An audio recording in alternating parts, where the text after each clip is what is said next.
Tonight's meeting has been organized by the Acton Area League of Women Voters.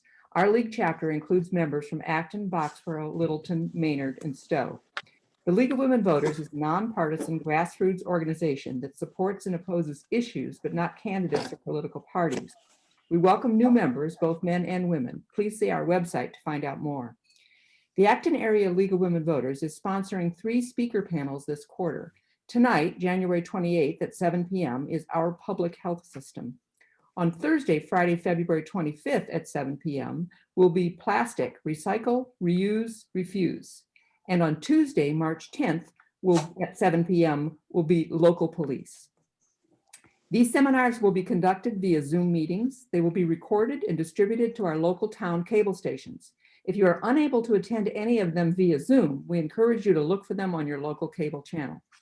If you would like to ask any of tonight's panelists a question, please send it to John Sonner via the Zoom chat feature. We will hold all questions until the end and ask as many of them as we can fit in. Our topic this evening is our public health system. Public health is a crucial part of our healthcare system with departments at the local, state, and federal level. The pandemic has revealed both the importance of a strong, coordinated public health system and its current flaws. Questions of equity, of financing, of effectiveness, and coordination plague the system. Tonight, we invited 3 panelists who will help us understand how the system is set up in Massachusetts, describe the challenges they are facing at this time, and explain what is happening at the legislative level to meet these challenges. Our first panelist is Tami Gouveia, the state representative from the 14th Middlesex District. Tami will describe the history, structure, and funding for public health in Massachusetts. Great. Well, thank you so much, Paulina. Also, thank you to John and the League of Women Voters for pulling this together. Sarah Coletti, I know you played a pivotal role as well, so just really appreciate it. Also, always thrilled to be joined by the Mass Public Health Association, so happy to be here with you, Kristina. And John, I'll try not to say too many things to step on your toes in terms of what the challenges are, because quite honestly, I'm sorry, Jim, not John. I have spent the last probably week and a half on the phone with numerous health directors, organizations, constituents in terms of the vaccine rollout. So I'll try not to step on your toes too much in talking about what those challenges are. So I'm here to talk a little bit about the history of public health, and I'm dual mastered in public health and social work, and there's oftentimes a lot of overlap between these 2 particular fields because of their focus in terms of making sure that people have what they need to thrive, and this goes back to 150, 200 years. So I'll do my best in trying to really give you the public health perspective, but just know that my lens is oftentimes also informed by my background as a social worker, focused on a lot of systems change related issues, which is where we are really steeped in the middle of as it relates to COVID. So just for those of you who don't know, public health goes back at least 150 years. A lot of the early focus, and a lot of this has to do with science and the fact that we didn't know about germ theory, but early public health was really focused on, once it started to get a handle on science, was around sanitation, immunizations, regulation, health education, and personal care.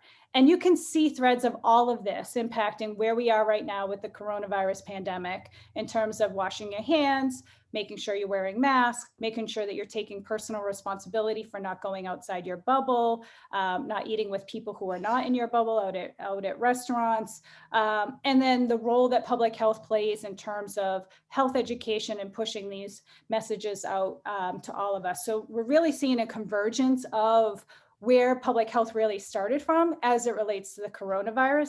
And I would also argue as it relates to our calls for racial justice and equity with the murder of George Floyd at the hands of Derek Chauvin and all of the other cases that we've seen as it relates to police brutality. There's a big convergence as it relates to racial justice on the side of policing and law enforcement as well. So that is just something that I think is important to note here because of where we are in contending with all of these issues that are layered on top of themselves as it relates to what we're trying to do here. So back in, at the early stages of public health, we saw a lot around quarantining, particularly as ships were coming into ports from other countries, as it relates to a number of diseases and contagions that were being brought from other lands. And these were oftentimes seen as the only measures, and disease was actually, quite honestly, considered inevitable, because we didn't have interventions, we didn't have science, we didn't have vaccinations to the extent that we do now, or that we're trying to get to as it relates to COVID.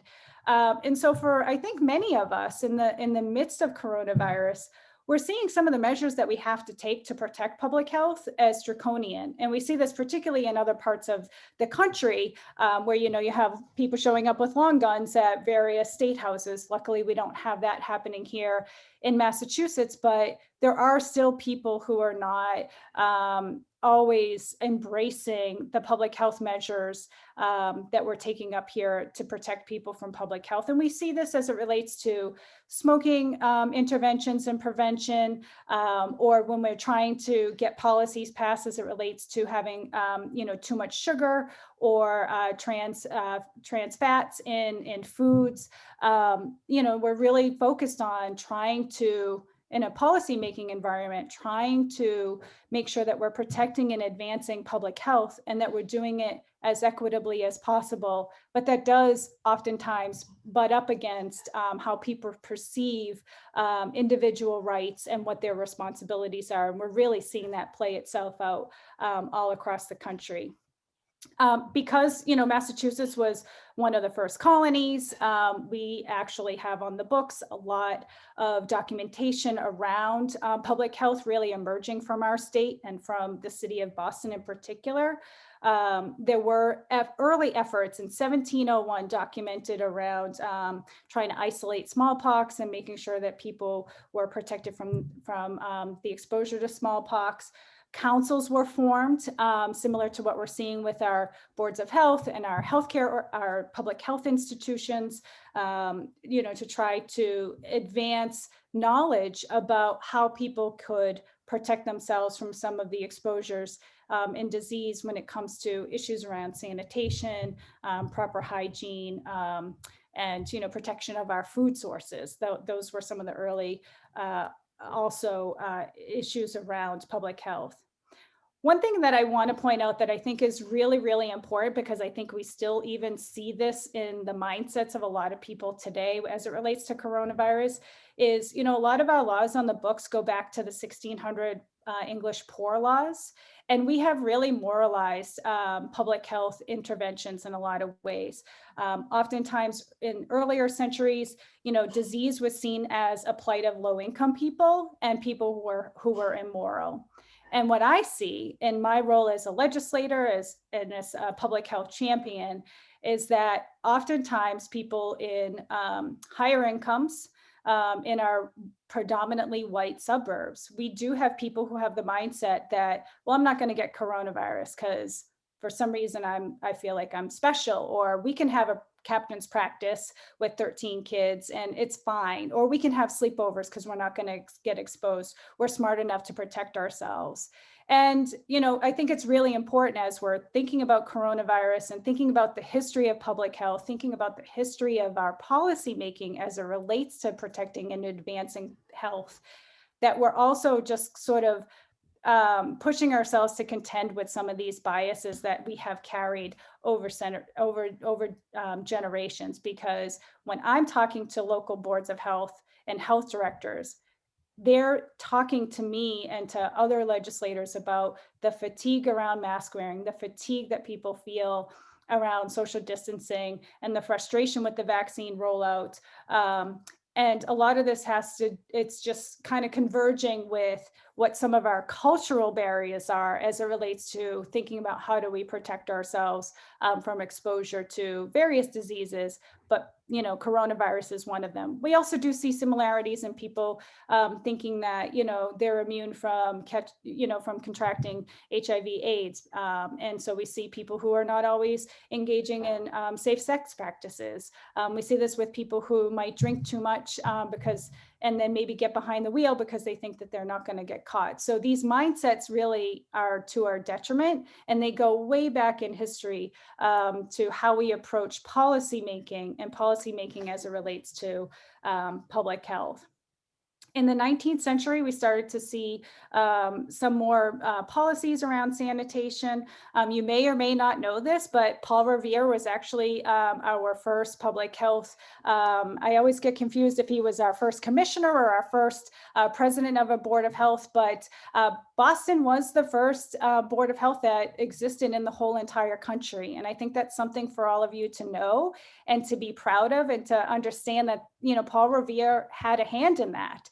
And the reason why he was chosen as the first is because he had an entrepreneurial perspective, and he knew how to get people together to solve issues that we were facing. And at the time it was cholera. And they did a lot of the things that, quite honestly, I think were pretty challenged in trying to do as it relates to coronavirus. So they would put posters on lampposts about how people could protect themselves. And they did a ton of outreach. And again, this is where social work and public health converges, because that's what social work actually does quite well. And our social service agencies do this quite well, in addition to our public health agencies also doing this well, knowing how to reach people in the community. And so that's just something that's really important to understand, that that is the history of public health. And quite honestly, I see it being completely underutilized as it relates to the state's response to coronavirus. So something that's really important, I'm going to start to move into the structure component of what I was asked to talk about. So public health is huge, right? It includes our local health departments. It includes social service agencies. It includes advocacy organizations. Thank you, John, for the note. It includes our policymakers. When I was running for office, I had people ask me, why are you leaving public health to go to the legislature? And I'm like, oh, no, no, no, no. I'm running for office so I can do my public health practice in the legislature, because I firmly believe that every single policy we pass at the State House, for the most part, impacts our health and well-being. So we talk a lot about social determinants of health. The work that I did prior to getting elected was really focused on vital conditions, which include making sure that people have opportunities for lifelong learning, that people have jobs that are meaningful to them, that they're spending their days doing meaningful work, and that it provides a sustainable source of income and wealth building for them and their families. If you're talking about climate change, which luckily we just voted on the climate change bill, the next generation roadmap bill, both in the House and the Senate. It's back to the governor's desk again, something that's critically important to our long-term health and sustainability. So I just think about the fact that, you know, everything that we're doing up at the State House and the work that advocates on the ground, whether you're advocating for making sure that immigrants have the right to be able to get a license so that they can drive, so they can get to their job and get their kids to school and get their kids to their health appointments. Those are three major aspects of health that are impacted right there. Or you think about humane housing or reliable transportation. Again, impacts our health. And these are huge issues that we're contending with every single day up at the State House. And, you know, I'm just thrilled that you want to have this conversation about public health and, you know, why you probably don't even necessarily think about it, because it surrounds you everywhere you turn. It's impacting your life in ways that you probably just can't even fully appreciate or imagine, because we're just so used to it being there. You know, safe drinking water or access to pasteurized milk. Some of these things that have been policies that were passed long ago that we're just so used to, and to a certain extent take a little bit for granted. So I just want to end on one thing, because I probably only have 1 minute left, which is people so oftentimes get healthcare and public health confused. And I think that's what's happened in our state in particular, as it relates to the coronavirus response and to the vaccine rollout, is that we have left so much of the work to the healthcare organizations, which is not necessarily a bad thing, but our public health agencies, our local health departments know how to do mass immunization of people, because they do it for flu vaccines, and they know how to reach the marginalized populations in the community. And that's something that we haven't done as it relates to the coronavirus vaccine rollout, because we have looked more to, and this also comes from the federal government, we have looked more to using our healthcare institutions and also our commercial retail pharmacies, CVS and Walgreens, to do that rollout. And in part, I think it's because as a nation, as a community, as a state, we don't understand the role, the significant critical role that public health plays, and that it is not the same thing as healthcare. And the thing I'll leave you with is, I oftentimes look at the healthcare institutions as really disease care, and public health is set up to try to prevent you from having to go to the doctor because you broke a leg, because we have good injury prevention policies in place, or preventing you from having to go to the hospital because you were a victim of domestic violence, and making sure that people have the support that they need as it relates to anger management, or the resources that they need so they're not so stressed out, or making sure that people aren't getting cancer or other diseases that are preventable. That's the role of public health. And that's the difference, is public health is on the prevention, for the most part, prevention and intervention side. The healthcare system is there when those systems are not fully operational. And we have completely underfunded our public health system, and our folks are so overworked and understaffed. And so if you're frustrated with your local health department as it relates to coronavirus, please just understand that they are literally doing the best that they can with their hands tied behind their backs. And they have been working 14, 16, 18 hours a day since the beginning of the pandemic, to the point that they are incredibly burnt out. So if you see a local public health person, thank them for the work that they're doing, because they are doing yeoman's work with very little support. So I'll end there, and I'm open to questions later on, but thank you all for being here. It's really just an honor and a privilege to see you all. Thank you, Tami. That was fascinating. I had not ever made that distinction between the public health being the prevention side and the health care being the what you deal with if you can't prevent it. Very interesting dichotomy there. Thank you. You're welcome. Our next panelist is Jim Garreffi, the agency director for the Nashoba Associated Boards of Health. There are 16 towns in the Nashoba Associated Boards of Health. Boxborough, Littleton, and Stowe are members, and those are the ones that are also members of the Acton Area League. Not that they're special in any other way, it's just for in our context. Jim will address the challenges facing local public health departments now and in the future. Thank you very much for having me here this evening, and it's a pleasure to see all the people. And Tami, it was very nice to hear that pitch for local public health. Thank you very much. I'm one of those wary public health persons you talk about, so thank you. So just to give a little background about Nashoba, most towns have a board of health. They're elected members. They serve and they're wonderful volunteers, but they generally, in most cases, have full-time jobs. So we serve, as you mentioned, 16 communities at this point here. Part of the public health system in Massachusetts, general laws allow communities, small communities, or even now larger communities, the state has pushed for regionalization, to join together with other communities to provide public health services to their communities. And so back in 1930, small communities out this way banded together in kind of a demonstration project, I believe started by the Commonwealth Fund and the Public Health Service and Department of Public Health, to see if these small communities could band together to provide public health services in a consistent, standardized, professional manner. 1931, Nashoba was actually formed, and I believe it had 16 communities to start. At the end of the 5-year demonstration project, 10 of the communities voted to actually stay on and pay dues and become the district that we are today. Over that time, from 1931 till now, the size of the district has grown and has shrunk and has grown. As communities got a little larger, communities jump off and have their own health departments. They're large enough to be able to support their own health departments. And we've brought on other small communities. I think of the members towns that we have now, they range in population size from about 3,500 people to about 12,000 people. So again, we have a broad range of communities that are under that are part of the Nashoba Health District. People often ask what the district's about, and I tell them that it's much like a regional school department. Often people look for the contract that they have with our agency.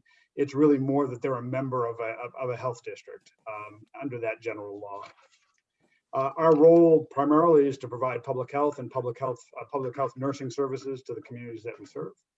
We have 6 registered sanitarians who do the environmental, the things that you think about as kind of the nuts and bolts of public health, the environmental services, the wastewater, the water, the drinking water wells, food service inspection, housing inspection. Those are probably the major components of what we do, plus a number of other environmental issues, complaints, enforcement that our boards ask us to do. We also provide advice to those boards as they're making the decisions for the communities that they've been elected from. Our public health nursing staff, in times where it was not pandemic, we had 2 public health nurses who covered and were able to handle the services for our 16 communities. You're primarily doing the communicable disease follow-up and reporting, holding well adult clinics, making home visits, well adult visits, try to connect people with services. We don't have a social worker, but they would try to, a lot of time public health nurses get brought into kind of social public health kinds of issues like hoarding and people who need other services. So though we don't do those on a main kind of stay, we do get involved with those things because they affect people's, the public health and people's health. So we do get involved with those. I think the benefit of a health district over a bunch of small communities all having a part-time agent is, even though we're not in any community full-time, we can serve as the full-time health department for small towns. We can be there if they call. We provide service where our agents are in communities a few hours a week, actually in the town halls for people to actually meet with us. But we have a full-time staff at our office, admin staff, and our staff are full-time and are available to all of those local boards of health as they need it. So though I may not be a full-time staff in your town, I am available full-time to any of the boards of health that I work for. The general way we're set up is that of the 6 sanitarians, most of us have 3 towns that we work directly for, and we work directly for those boards of health in those communities. We have a couple of other agents who work for 1 or 2 towns, but handle the main components of food service inspections, inspecting tanning and doing the beaches and pools. During the summertime, we also handle things like the pool openings and inspections and recreational camps for children, inspections and openings.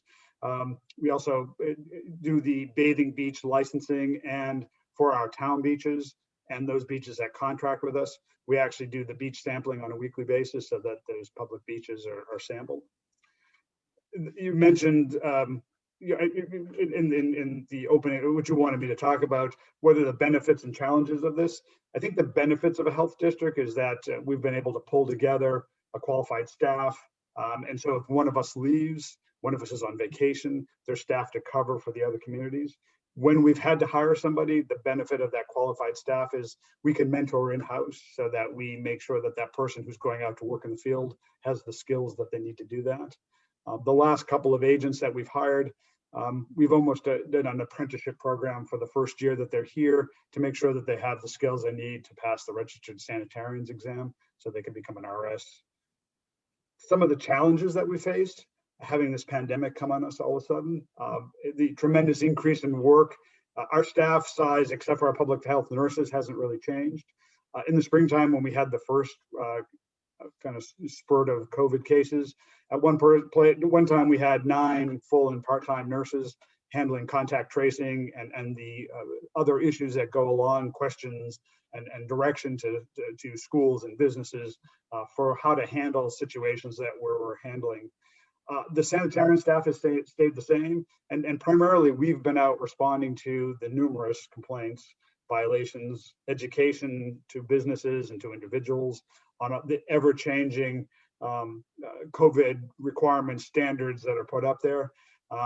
I often cringe every Friday because I know the governor's having a press conference and I'm not sure what I'm going to have to do next Monday because based on that. Not that that's a bad thing, but it's just every week. For a while, it seemed to be changing every week. So that's really kind of challenged the staff to make sure that and a lot of times, and maybe this is a slight criticism, we're finding out the information of things changing at about the same time everybody in the Commonwealth is finding that out.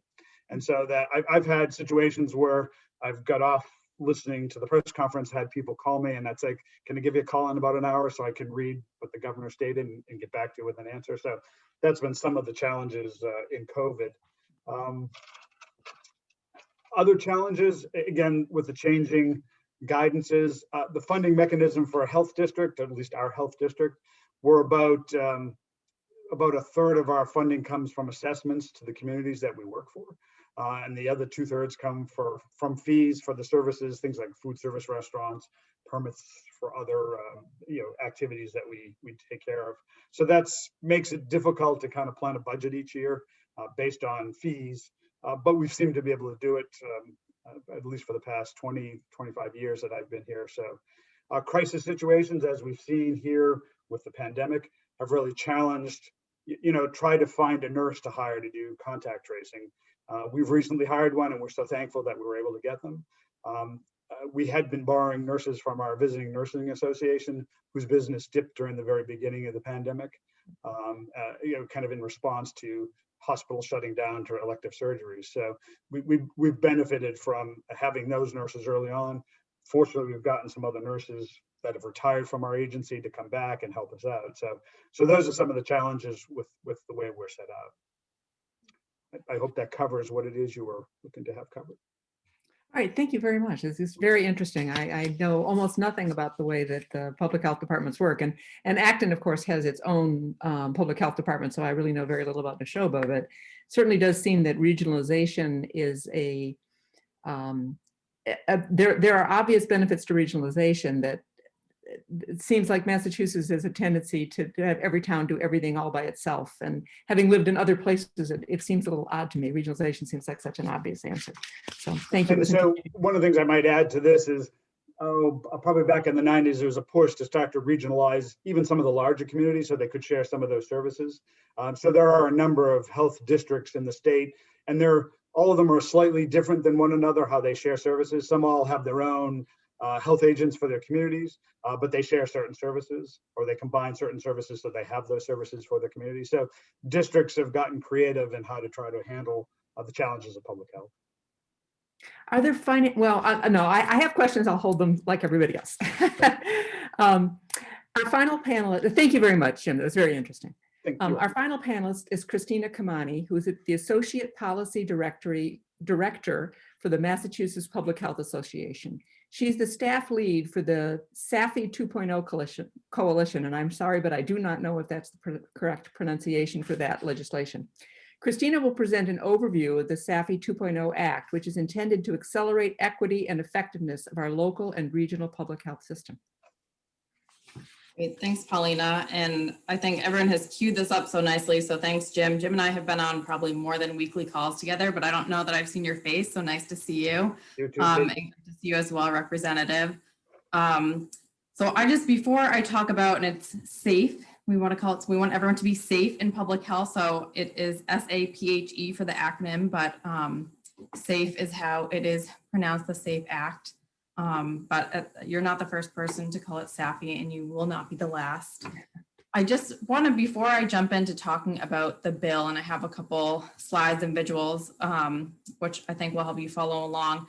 I just want to dive a little bit deeper into the history and structure of local public health in Massachusetts. I think you got a terrific overview of what public health is generally and the long history and the role, and then got a little bit more from Jim about the numerous responsibilities of local boards of health.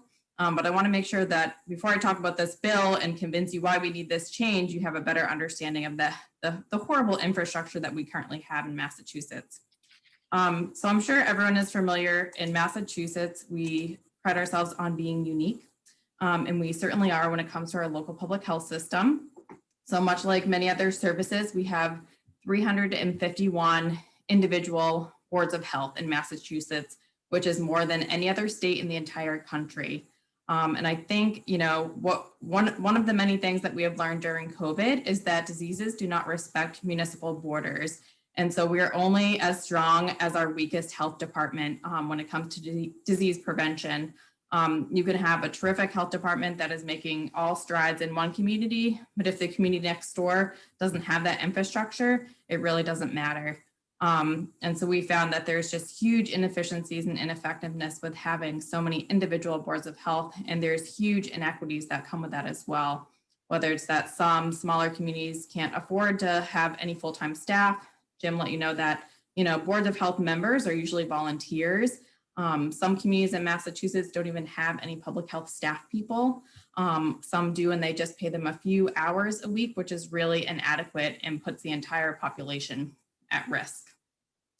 One of the other main components of how we are so unique in Massachusetts is that we're also one of the only states that does not provide any dedicated state funding to the local health system. Almost any other state in the country provides some sort of state funding to augment funding on the local level and help support public health services.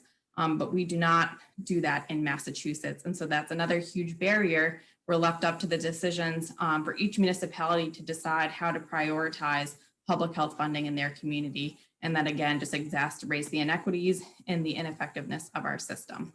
So I just want to paint that picture before I start talking about the bill, because I think it really leads into why change right now is just so necessary. So we have known for a long time that our system is, ineffective and inefficient and needs some change.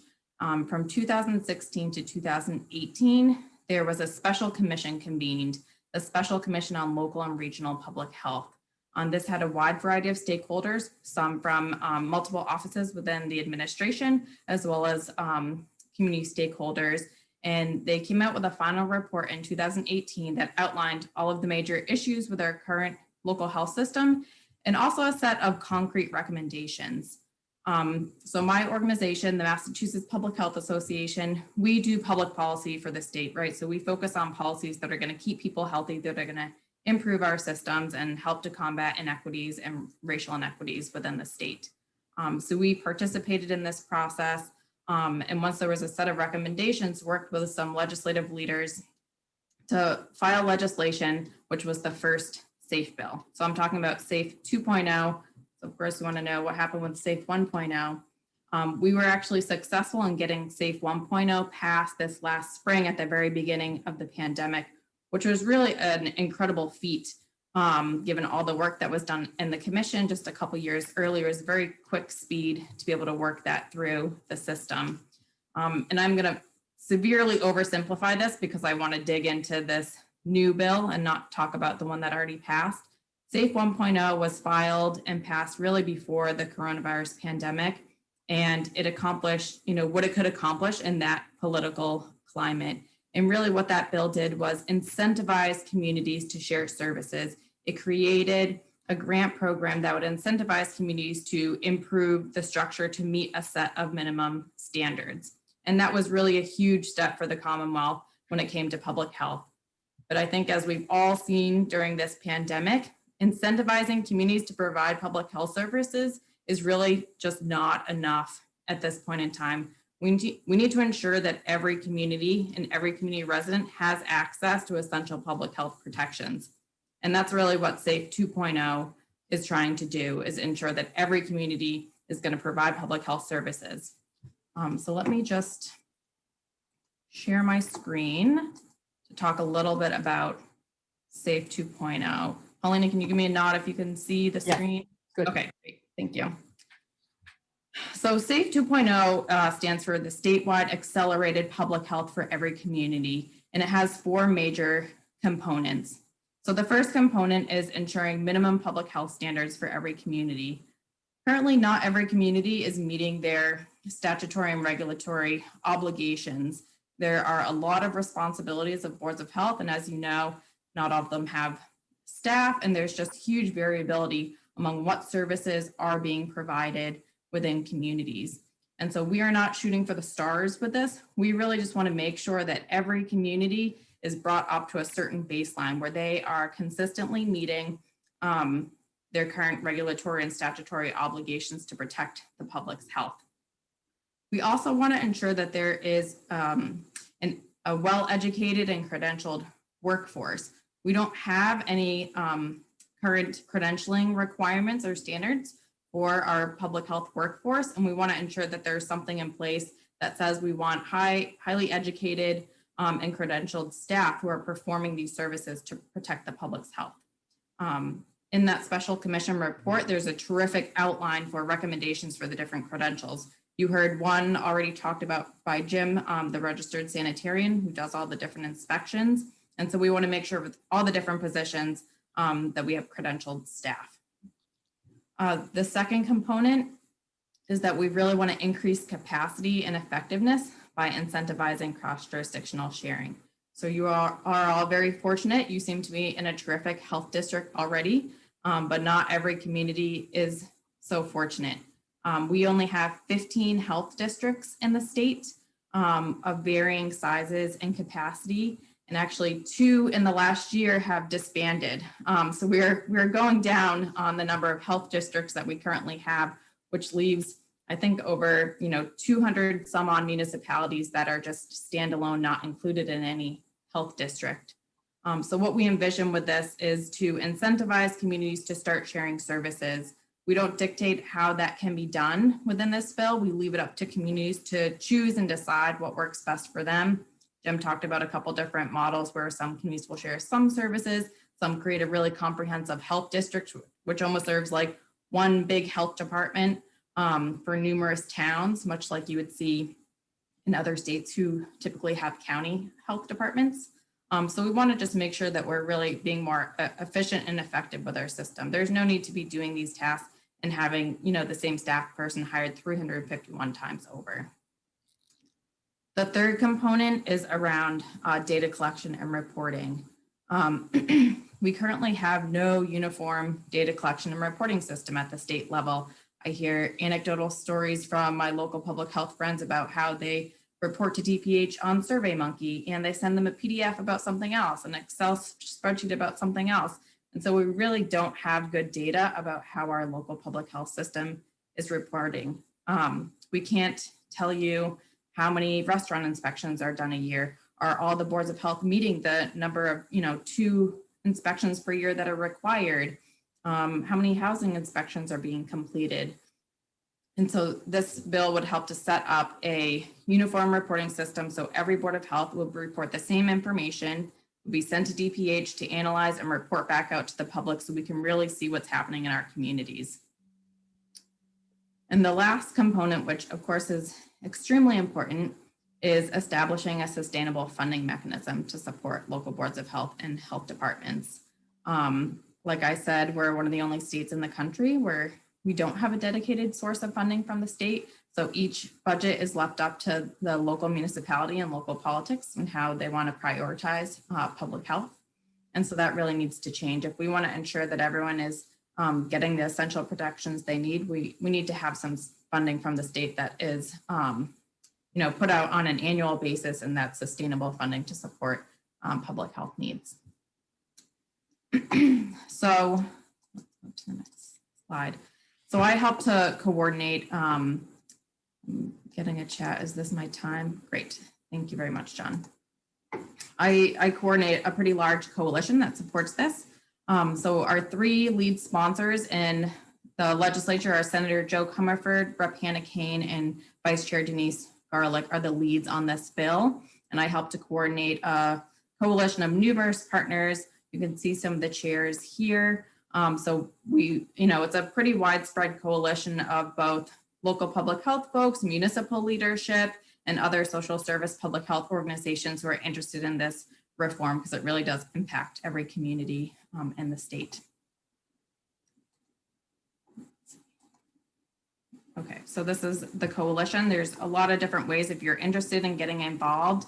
This legislation is going to be filed again. We just started a new session. The filing deadline is coming up in a couple of weeks, and we're really going to be pushing to move this forward as fast as we can because I think the system just severely needs some changes in order to improve health outcomes and just continue to get us through this crisis. So I just want to provide a couple updates. So I had said that, we didn't have any state funding. At the end of last year, the legislature finished the FY fiscal year 21 budget, several months late, but better late than never. I'm going to stop sharing. And we did get the first dedicated funding to local boards of health ever. There was a new line item created in the Senate budget for $10 million dedicated to local and regional boards of health, which was really just a huge, huge win for the local public health system right now. And that was included in the final budget. And I'm also pleased to say that the governor's House 1 budget that came out just yesterday also included the line item for $10 million. The language is a little different, and I won't get into that right now.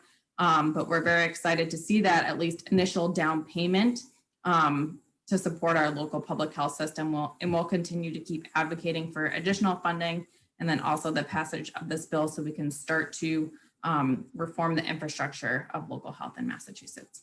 So thank you so much for your time, and I'll be happy to take questions as well. All right, thank you. That was extremely interesting. It's always, I enjoy that as you peel off the surface of any topic, you find that there's so much more to it, and there's just so much more going on, and it's interesting to learn about. I will start with a question of my own, since I have the privilege to do that. First of all, if anyone has any questions, you can type them into the chat and send them to John, and then we will get them into the rotation. So my first question is, you mentioned that there were a number. Paulina, yes. I think that is the chat disabled. At least it was for me. Is it still disabled? Yeah. So I think we have to disable that, John? or enable that, I should say. Thank you. I did not know that. Thanks. Let me check on that setting. I didn't realize that. Yeah, it's disabled on my side. It looks like it might be sorry for the interruption.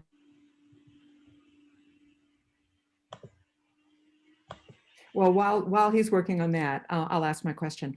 So Kristina, you mentioned that there are a number of districts, but some of them have disbanded in this last year or so.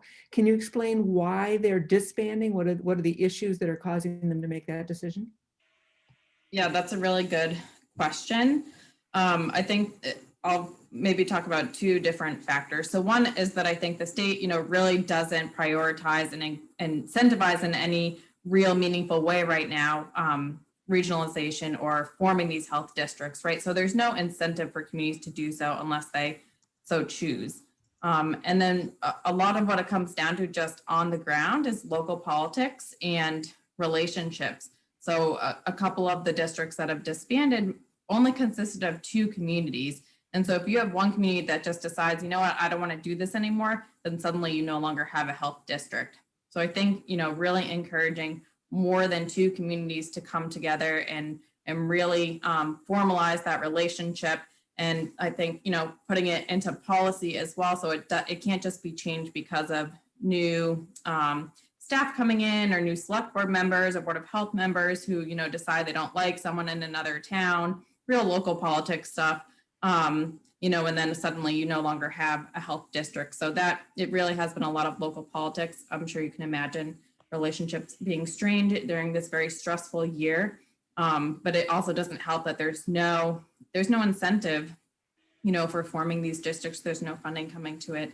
So I think those are 2 of the big issues of what we saw. It's interesting in relationship to the regionalization of schools, where the state is very interested in regionalizing schools, but there are specific incentives that they have put in place, like covering transportation costs and other things like that have encouraged the schools to regionalize, but it is nonetheless fraught.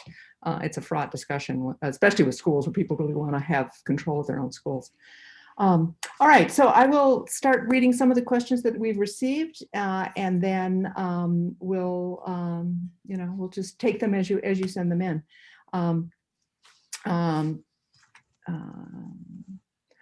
There's a question from Kristina Brown. Did I understand there are no county health departments? Since the government structure is already present, wouldn't that be an easier way to organize the public health departments?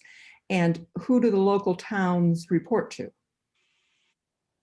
So I'm not sure who wants to take that question about the counties. We don't have, not big on we are county.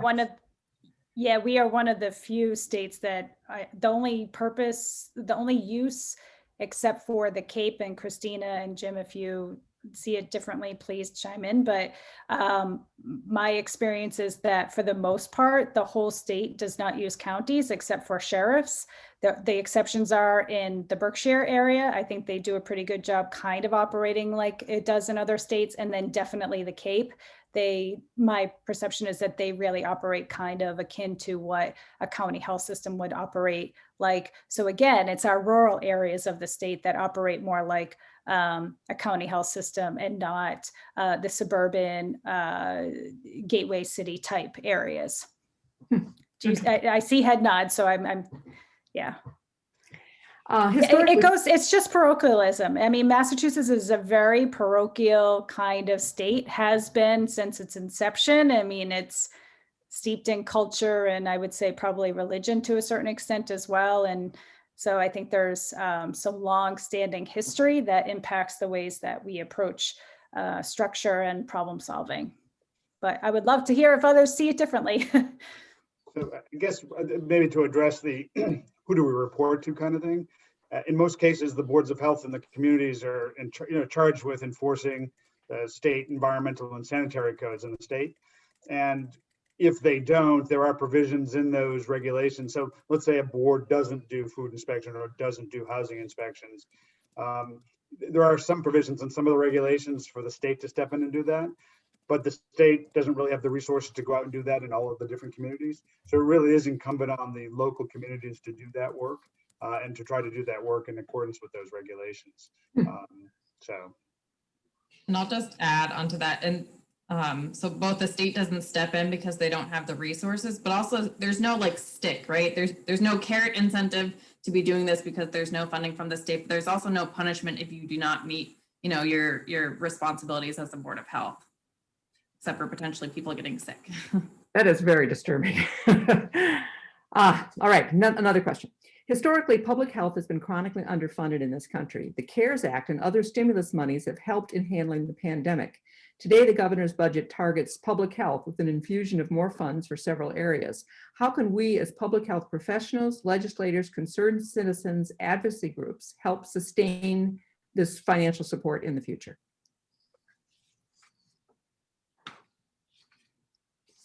I'm happy to jump in. I also feel like Representative Yu would be good to answer this as well. I mean, I would encourage, anyone who is interested in protecting public health funding and the public health to get involved with self-serving. The Massachusetts Public Health Association, we're a membership organization. We advocate for a number of different public health issues, not just the local public health system. We do lead in that area. We lead in several different areas. We advocate on the state budget. We send out action alerts when there's key times for you to contact your state legislators, representatives, or the governor to ask them to support different priorities. And so I just would encourage you to get involved in an organization like MPHA or others that you care about that can kind of ping you when it's time to advocate on key issues or key budget components. I also think, just at a basic level, at a local level, pop into your local Board of Health meetings once in a while just to hear what they're contending with and what they're talking about. I mean, it runs the gamut from restaurant inspections to enforcement of tobacco regulations, to obviously COVID response. So I think you'd get a real flavor for the issues that that they deal with. And oftentimes, people on our boards of health, they have various backgrounds. They don't necessarily have public health training or have worked in public health settings in the past. They're everyday average citizens who get elected or appointed or end up on the Board of Health. So it's sort of is a fascinating opportunity to learn about the myriad issues that they contend with, and then then that might give you a little bit of a place to do some more advocacy. If you really care about the health of young people, you might want to tap into all the great work that has been going on in the state around tobacco and alcohol prevention policies. Or if you really care about making sure that our food supply doesn't have GMOs and are organic, and we're really, creating increased access. Mass Public Health Association has done a lot around food access, also done a lot around complete streets and making sure that people have access to safe recreation. I mean, it fully runs the gamut. It's actually a really, I think, exciting place to be. And it just oftentimes just gets, like I said, overlooked and overshadowed by, the issues of the day. So we always need more advocacy on these issues, and certainly on the funding. And one thing I want to say about funding, what's really difficult also with the ways that public health gets funded is that we do things very siloed, right? So you have like $4 million or a couple $1 million for tobacco prevention. You have a couple $1 million for immunizations. You have a couple $1 million for mental health. You have, so there are all these buckets that get sort of sliced out within the state budget. And so because that money is really going to the state level agencies, there's very little that we advocate for that goes to the locals. And the locals are dealing with all of those issues at the same time, and it's challenging. And I think there are ways that in instances where these things are not getting addressed at the local level because there just isn't enough bandwidth and enough resources. So that's the other way that I would say to tap into that. I see some confused faces, so hopefully I'm not confusing you all. We could certainly talk about sort of the funding issues for a long time, and we have a number of questions about that, but I'd also like to make sure we include some other things that have been coming up in the question stream. So one of them is about other places that are currently available to us that we're not sure that how they connect to public health. For example, how does Emerson, the Emerson Hospital, connect to the public health system? How does the Acton Nursing Service connect to the public health system? We as citizens just see these separate things and we don't understand how they relate to each other. Can anyone kind of give us a framework for how those things fit together? I can talk to how Nashoba works. We have both the public health, Nashoba Associated Boards of Health is the regional entity. Under that, we have the environmental group that does all of the things that you think of as a public health, the land planning, the food service, the housing. We have the public health nurses, as I mentioned. We also have a visiting nurses association that's associated with us, kind of separate and apart, but there to assist us. So they're not really part of your health department if you're part of the district, but as we saw during the pandemic, they were a great source of nurses that we could grab in a hurry to pull in when we needed to do that contact tracing and those COVID-related responses. So I'm not quite sure how the Acton system is set up, but that's how Nashoba is set up. People are talking about preventative things like the Emerson runs a number of preventative programs, but those aren't run like through the Board of Health. So are those just separate silos doing those things, or is there any kind of relationship between? Yeah, there were. So our hospitals, our nonprofit hospitals are required to do it's called community benefits. So they're required to do a certain percentage of what their overall revenue is, put it back out into the community in the form of prevention and educational programming. And this comes under the Attorney General's office. They have oversight over both our hospitals that are nonprofits, but also our health plans that are nonprofit entities as well. They also have requirements to put back out benefits, community benefits back to the community. So that's where that bucket sits. And I would say that it is fairly disconnected, if not totally disconnected from the work that's done at the local level. I think it depends on what community you live in. I'm not sure to what extent it's connected from the folks at Emerson. I'm in touch with them often. I'm on their community advisory board. They are starting to work on their community health plan and their strategic intervention plan. That's what we just met about today. So that was the one area I was going to go into, which is, at least for our area, Emerson oversees the youth risk behavior survey, which is incredibly helpful for a lot of our communities and figuring out interventions that need to happen at the community level when it comes to youth risk behavior, taking youth risk behavior, such as engaging in unprotected sexual activity, or drinking and using alcohol and other drugs, or not eating enough fruits and vegetables, those kinds of things are what the Youth Risk Behavior Survey measures. And that's done in our schools in this area, and Emerson oversees that. So I don't think that's done through a community benefit, but I think it is something that they are certainly paying attention to. The other thing I'll say about Emerson is that they've really been focused a lot on mental health in particular, and also figuring out ways to provide transportation to people who need to get to their services. So they have formed a partnership with the CAT in town, which is different. And a lot of hospitals in different parts of the state are making investments in housing because they realize that if their patients are not adequately housed, that they're never going to be able to achieve high enough quality of health. So we're starting to see health systems kind of move into the space that would perhaps be considered public health, or a little bit more in that bucket. But those are the things that I can say about Emerson in terms of data collection, and then those programs that are run. It is outside the public health system oftentimes. Apparently there's the US has the CDC says that there's 25 or 10 essential public health services that the CDC says every US citizen is entitled to enjoy. Does anyone know what those, clearly somebody knows what those 10 essential health services are? Off the top of my head, I'm sorry, I wouldn't be able to rattle them off for you. Okay. I could rattle some of them, but not all of them. I don't know if you can, Kristina.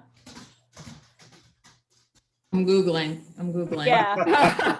That's okay. That's okay. It's one of these things where I'm sure there's the practicalities, and then there's the theory of these are the things from what the feds say, and there's then what the experience of the people who are actually doing the thing. How many other questions do you have? Because I have something that might explain. Oh, there we go. Thanks, Kristina. Kristina threw it in the chat. You put the link in the chat. I want to answer your other questions, but I do have something I think that's pretty relevant to COVID as it relates to some of these questions. But go ahead first. I want to answer the questions that are coming up. There was a specific question about COVID related issues. High-risk individuals with disabilities, and the elderly who are cared for at home, and adults who attend day programs, including daycare and day habilitation, were not given priority for vaccinations or PPE. Are there any attempts for public health to provide support for people in home care situations?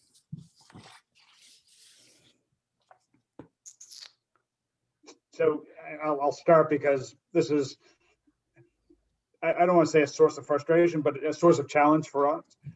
As the vaccine program has rolled out, the state's vaccine program has rolled out, I agree very much with the thinking about how to go about vaccinating people and in the order in which they're doing that. But they do have an advisory board, and as this program has been rolled out, I'm sure that advisory board's been petitioned to change the thinking as they go along. And so often priority groups would change, which makes it challenging for us to kind of handle some of those changes at the local level. A good example is what we saw this week with the rollout of the phase 2, the first priority group in that group. And it was rolled out, and we're all kind of left catching up, along with, as everyone knows, kind of a constrained vaccine supply. So it's a challenge, and the challenge is that I think we're all sick of COVID, and we all want it to go away, and we all want our lives to get back to normal. So one of the ways we see getting a vaccination is one of the ways to do that. So.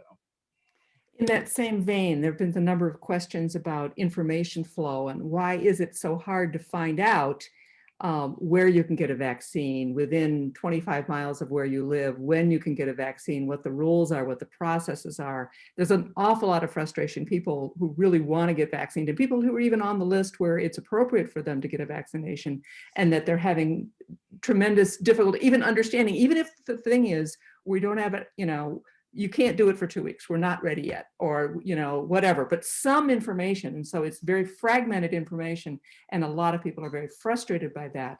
I guess that's not a question. So the question is, what can be done about that? So there is the states, and I guess I'd push back a little bit against there's no information out there. The mass.gov COVID vaccine will bring you to the state's plan, and it has a locator map. I think what it doesn't do is it doesn't give you an appointment for vaccination. And I think that's really the answer people are looking for right away. I'm not sure how a state goes from, vaccinating nobody to everybody in an instant. And so the words I try not to say to people because they're sick of hearing it from us is we need to, this is going to take some time and it's going to require some patience. But I think the site does provide the priority groups. It does tell you your eligibility. The recent change into phase 2, I think, spells out a little bit more when those eligibilities will start. And I know the state is trying to populate that map with locations. And again, the frustration is, I think, for everybody is they just want it now. And I'm not sure that it can happen instantly. So. Right. Well, thank you. So the state website associated with this has the information about where I saw it myself, that where the sites are, and it's just a question of when individuals can actually get in and get it, but they are starting to roll out the information about where you will get it. And I think sometimes the concerns with when you can get it is that we've got that constrained supply, and at least and the public health calls that I sit in on, we're being told don't set up clinics unless you have vaccine to do that, because you certainly hate to have to cancel something.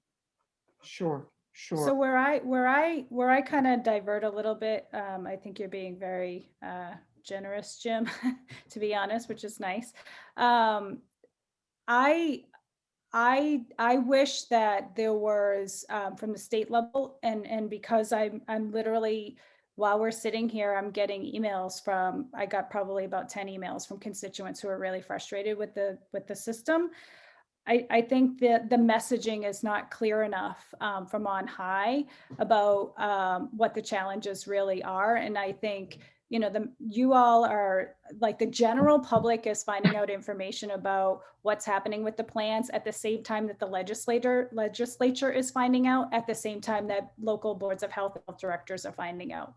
That's the problem with that's a communication problem, I would say, because then we don't have opportunities to prepare to field all of those questions that are coming. And for the governor to say phase 2 starts on February 1st. I literally was on the phone with the health director when she found that out.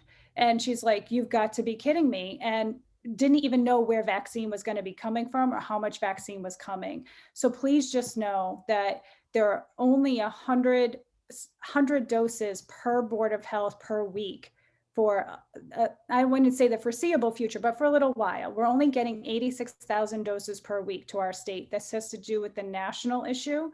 But I just wish the messaging was a little bit more nuanced around letting people know, no, you're not going to be able to necessarily get a vaccine and right away and get, and also just the messaging around the fact that many more sites will be coming online, but it's going to take time. I just don't think there was, I think that's where I'm frustrated, and I feel for our local health departments that you're left kind of like, what's going on? So maybe you see it differently, Jim. Maybe you're being generous. I don't know, but I feel for you guys. I really do, and not all seniors have access to someone who can help them get online and try to set up a vaccine. Not everybody can drive down to Gillette Stadium. Not everybody can actually read a computer screen because they might be visually impaired. So these are things that the state is working on. They are going to address some of the challenges with the website, with different kinds of access points, and they are creating a phone system. So just know that that's coming. So if you know people who are desperately trying to get a vaccine, just know that that's part of what the state is desperately working on. But as a public health social worker, I'm sorry. I wish these things were part of the rollout plan, and they really should have been. And I feel for all of you who are feeling really frustrated and worried. And just know that the legislature, many of us are feeling the same thing that you're feeling, because we have family and we have constituents that we care deeply about. I have one more question on this vein, which is, are all the doses coming through the boards of health, or are they coming, some are not, so some are and some aren't? Is that the way it works, or none are? Correct. It's some are and some aren't. It's a mix. This goes to the perfect title that you picked, which is Public Health is a Patchwork, and that is exactly how we're doing COVID vaccination. It's a patchwork. There's going to be some who will go through CVS and Walgreens. I would strongly encourage you, if you have an allergy, do not go to CVS or Walgreens. I think it would be safer for you to go to somewhere else where there's going to be EMTs and other folks on site who might be able to help you, because some people might have an allergic reaction. So that's my own caution. That's what I would say to my family who have allergies. But it is mixed all across the board. Emerson, for example, if you are a patient of a doctor who is an Emerson doctor, you can get your COVID vaccine through Emerson. For other people who, have physicians that are elsewhere, then you can go to a different site. I know I was on the phone with constituents from Concord yesterday who were considering driving all the way to Pittsfield to get their vaccination. So that's just how the system is rolling out right now. West Virginia is doing amazing because they actually chose not to use Walgreens and CVS and instead chose to leverage their local pharmacy infrastructure. So every state is very different. I will say this, I do believe that Massachusetts is setting up a phenomenal infrastructure that's just taking us longer. And once we actually have the supply to meet what our infrastructure is that we built, that we will be off to the races, and we will be, they say, I was on the phone with Secretary Sutters today. She said that, we will be vaccinating, 300,000 people per week very soon. So it's just a matter of getting this infrastructure really up and running, but we're hitting all these bumps right now because we rolled out technology that doesn't meet what people's capacity really is. All right, we are very close to the end here of the time that we have allowed for this Zoom session. But Tami, you said that when we were done with questions, that you had something you wanted to say, or yeah, just I see somebody else, Alyssa, added a question maybe that about jumping the line and gaming the system. I don't know. Well, let me read the I don't question. know how we how can we prevent that? people gaming the system and jumping the line? I've heard of people signing up family members because their company qualified to receive doses. I don't know if Jim or Kristina, you have any responses to that? I guess the only responses that I have is kind of our experience with running the we ran first responder clinics for the Nashoba district last week on a Wednesday and on a Saturday. And we really tried to, again, being told by the state, it's really important. And I believe so too, just kind of for the integrity of the system, make sure you're vaccinating those people who are in that first priority group. There are lots of people who have a unique story to tell you why they should be in this group. And again, it's really up to us to, and it almost sounds bureaucratic, and I'm sorry if it comes across that way, but we're really trying to stick to those groups that are being prioritized at any given time, so. Mm-hmm. Yeah. Okay, Tami, did you had something that you wanted to say? Well, the only thing I want to kind of loop back to, it's an observation that I have, which is, again, vaccinations are, the way that we've been approaching it has really been about protecting the health of individuals, making sure that people who are at high risk don't get sick, and then also protecting our frontline healthcare workers and first responders to make sure that they don't get sick. I think where we've gotten confused as a state is what to do with people after that. I would argue that from a public health perspective, what we really want to be focusing on is preventing the spread of coronavirus. So that means perhaps we should not have gone forward with vaccinating people who are 65 to 74 and really jumped down to our teachers who are trying to get in school, and our essential workers, our grocery store workers, our mail carriers, people who need to be public facing as part of their job, and to keep our economy as open as much as possible. I do think there are a lot of political considerations that the governor is taking into account. And I do think that is why, I think that plays into why communications get changed and decisions get changed seemingly last minute. So I hope that comes across clearly, that I think we've done a really great job on focusing on the healthcare side and protecting healthcare workers and frontline workers. And I think what we haven't done as good of a job of, and I think it is a lot harder to message, I'll be honest, it's a lot harder to message that we want to focus on vaccinating people to prevent the spread. But our goal here with vaccinations is to get herd immunity. We need to get 4.1 million people in Massachusetts vaccinated as quickly as possible. And it should be the right people who will prevent the spread of coronavirus if they're public facing. If, no offense, if you're someone who's my age, I'm 46, I don't need to leave my house to do my job. If you're 67 and you don't need to leave your house to do your job, then maybe you shouldn't be getting the vaccine. And maybe that should be going to a grocery store worker who has no choice but to go to work so they can put food on their table, or because we really need to keep our grocery store workers going so that we can get access to food. So I think that's what the challenge is around communication, is really messaging that. And, you know, it's just really hard as Americans, I think, to think that way. I do think that that's one of our challenges in responding to this crisis in a way that is really truly based on science and based on public health science. So I just wanted to share that because it is my observation of how the healthcare system and the public health system are, in some ways, the Venn diagram is not totally the right Venn diagram that I would like to see in our response. And I just, you know, encourage everybody, please, you know, make sure that you're masking up and that you are staying within your bubble, because, you know, we don't know what's happening with this new strain of the, you know, with the variants.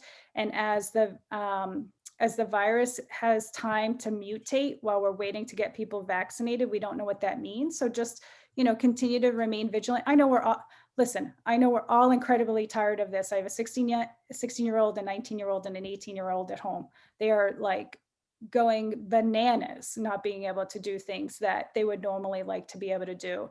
I'm an extrovert. I'm not able to go see people I want to see, like see you all in person, right? That's what I want. But we got to just kind of keep at it with the masking, no sleepovers, you know, all of that kind of stuff. And then the other thing that's really important is a lot of people don't realize that when you do get vaccinated, that you still have to remain vigilant because other people are not vaccinated. And we don't know if you are carrying the virus and just are not symptomatic. So we just have to stay vigilant probably through this whole calendar year. And as much as you can do in the league to help us get that message out, I'll be really forever grateful, because it means we'll be able to protect lives and get our economy back. All right, well, thank you very much. I think that's very heartfelt, and certainly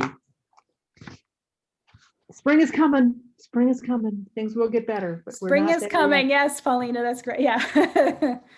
Thank you to our panelists and to our guests for attending. Part of the mission of the League of Women Voters is to help citizens become informed voters. We hope that this speaker panel has helped to accomplish this mission.